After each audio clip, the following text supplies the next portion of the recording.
I'm Garland Favorito, co-founder of VoterGA. I'm a career IT guy, and we had founded the VoterGA 17 years ago, back in 2006, just to bring more election integrity to the state of Georgia, return verifiable, auditable, and recount-capable voting. And have to also give a shout out to you, Tamara, for actually having us and doing this interview. So thank you, Tamara. Thank you. All right, hand-marked paper ballots. Just why we need hand-marked paper ballots. Yeah, so why do we need hand-marked paper ballots? There's a couple of reasons. First of all, you really cannot trust that ballot marking device to display the correct results to you, the correct races, so that you can pick them. There was a case in 2018 where the system appears to have non-displayed the lieutenant governor's race in primarily minority areas, and this was the race between Jeff Duncan and Sarah Riggs Amico, lieutenant governor. That resulted in a tremendous undervote for Sarah Riggs Amico, 4%, that is still unexplained to this day. And as you see the drop off from Stacey Abrams going down, then it goes back up 3% as you go down ballot for the Attorney General's race and Secretary of State and so on. That appears to be cases where the voter was not aware that that race was available to be voted on in those precincts.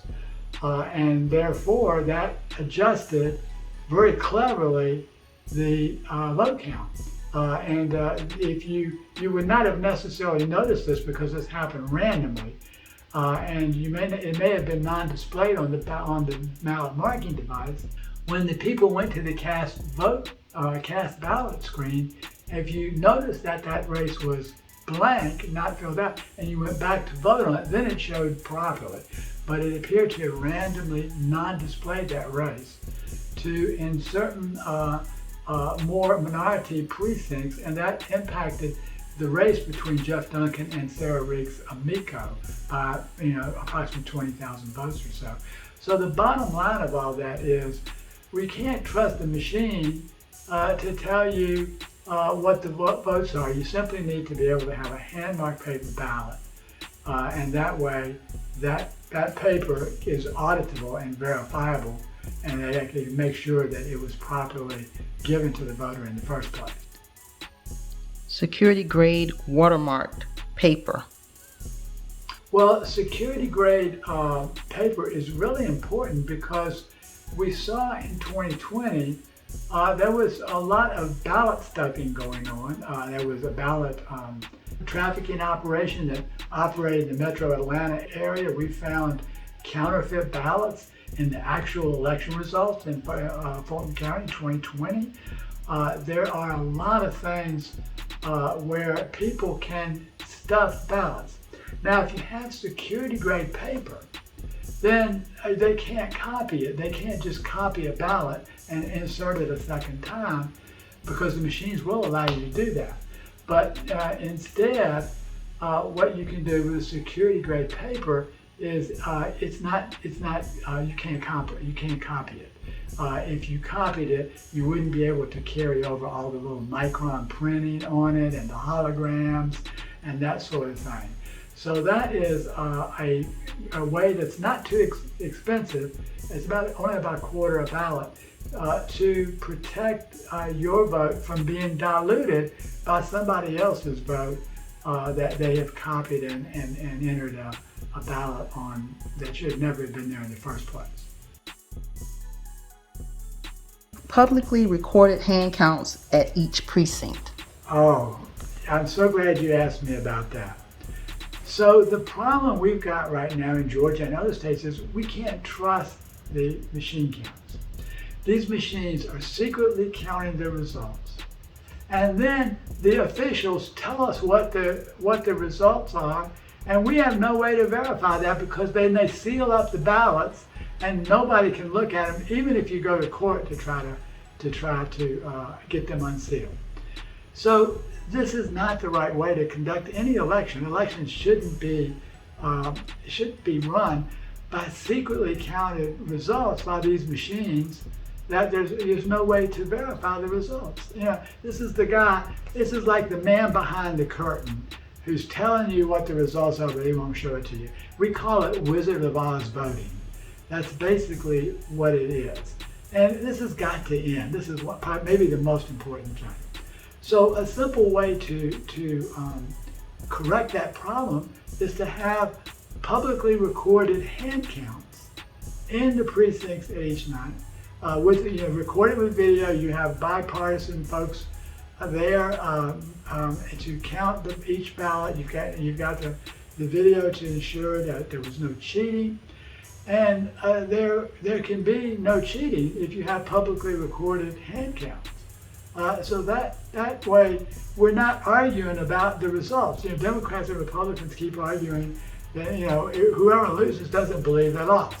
Well, that's because of the secretly counted results. Why would they believe that they lost if they don't have any way to prove that they actually lost? So this would eliminate all the divisiveness. I think it would eliminate all the divisiveness in America right now by making sure that whoever won actually won and whoever lost actually lost. And that is the way to do it with the publicly recorded hand counts at the precincts on election nights, and as well as the mail-in ballots and the and early voting. Everything publicly recorded, hand counts. There can be no dispute about who won if that happens. Decentralized and clean voter rolls. There is more and more evidence coming out about the voter rolls being electronically altered. It's becoming a grave concern. We already know that there's tens of thousands of invalid voter roll entries on each county. All the major counties have tens of thousands of entries on the voter rolls they don't represent valid voters. They're just bad entries, and they need to be removed or deactivated so that someone can't come along and stuff a counterfeit ballot for that vote and then check them off as being voted. We know that that's going on, and some of the ways to just simply clean up the voter rolls, the counties are not willing to do that themselves. So the citizens are having to challenge these bad voter roll entries and force the counties to clean up their own voter rolls. But the voter roll cleanup is so important because that is what is used to inject counterfeit ballots into the count. If you have a counterfeit ballot and you control both the ballots and the voter rolls, then you can simply check off a voter who has been voted for that counterfeit ballot that you're injecting, even though that voter roll entry is not even legitimate, doesn't even represent a real voter. So that's a major concern as well for our elections. No rank choice, instant runoff voting. So another thing that they're talking about is ranked choice voting. It sounds good on the surface, and it's a complicated process that detects, that declares the winner of an election by eliminating everybody, gradually eliminating one candidate at a time until you find a consensus candidate. So what the voters do is they go into the precinct to vote, and they check who's your number one, who's your number two, who's your number three, however many you want, and if there's anyone you absolutely do not want, you don't check off a number for them. And then the system can calculate the winner for you.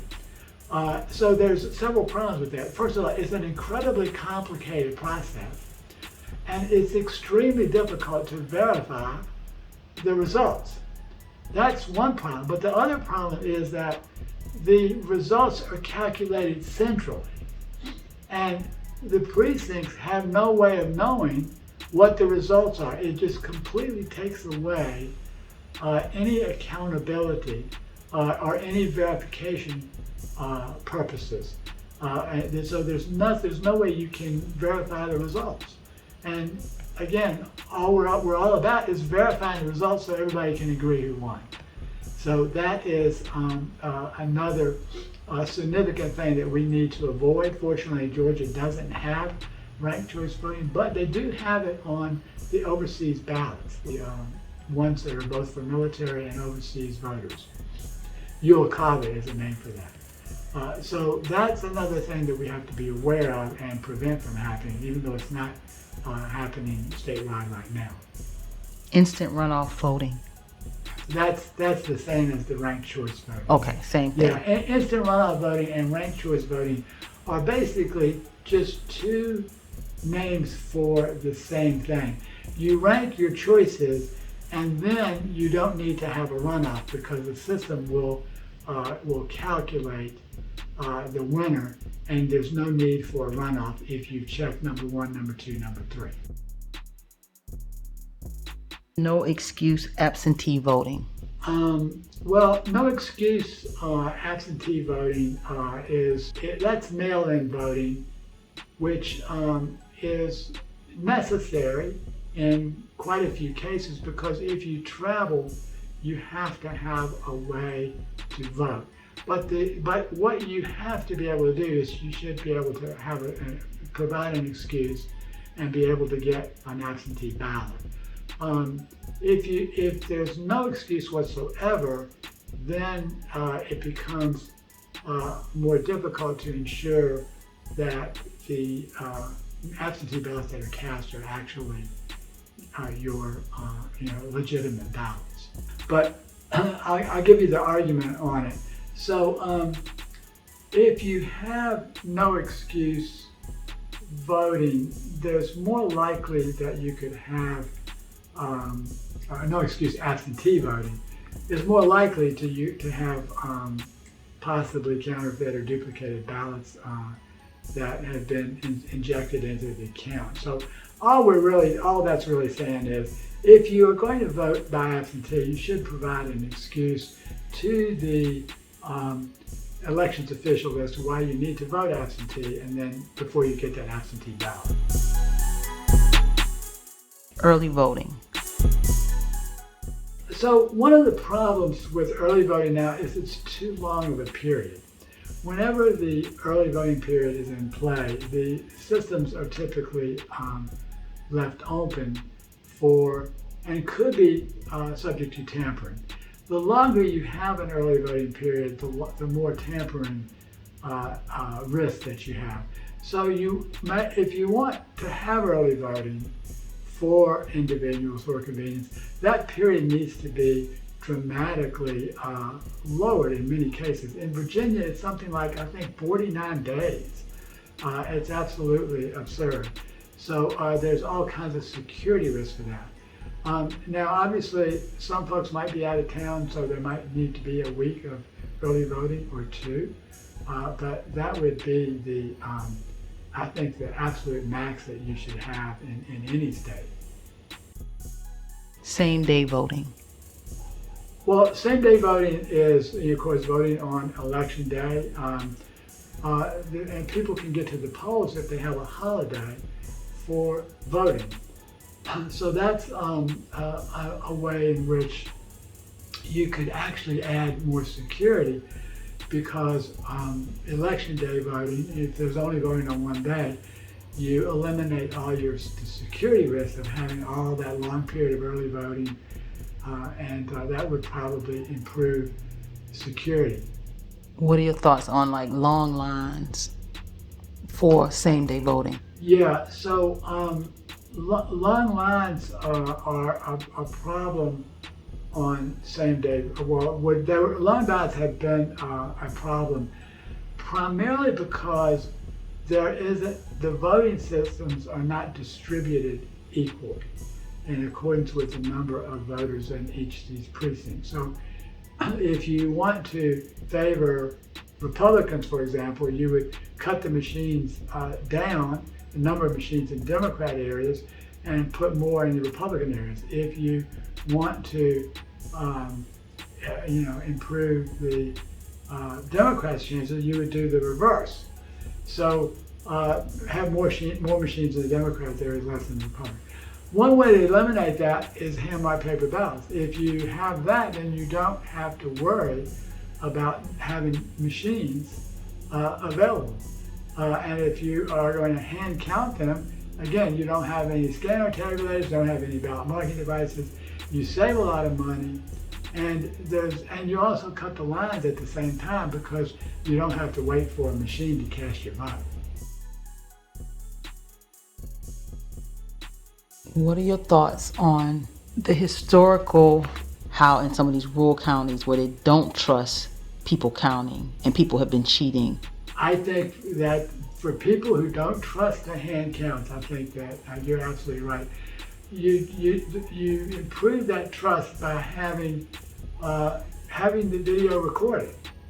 So if all the precincts were required to have a video camera that monitored the hand count, and you ensured that it was bipartisan of some manner of the hand counting, particularly if you have a third non-biased party, then that would ensure that the hand counts are correct. I mean, I know that there is some significant concern about trust, and we have to be able to trust the system. And the best way to trust is to video record the hand counts. And it doesn't cost that much money to have a camera watching the watching the counts that are being performed. So that would be my answer. Is that, cameras don't usually lie. So I think that should alleviate these concerns if you can video record the hand counts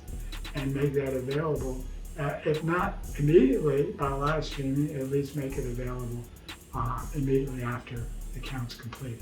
So the key ways to improve trust for hand counting, number one would be publicly record those hand counts. And number two, of course, you have to ensure that there's a bipartisan mix of people who are doing the counting. If there might be a team of a half a dozen or even a dozen people, and then of course you'd have to be sure that they are, there's a bipartisan mix or nonpartisan mix of those folks that are doing the counting. And if they're counting under the cameras, there should be no concern, and all cheating should be eliminated.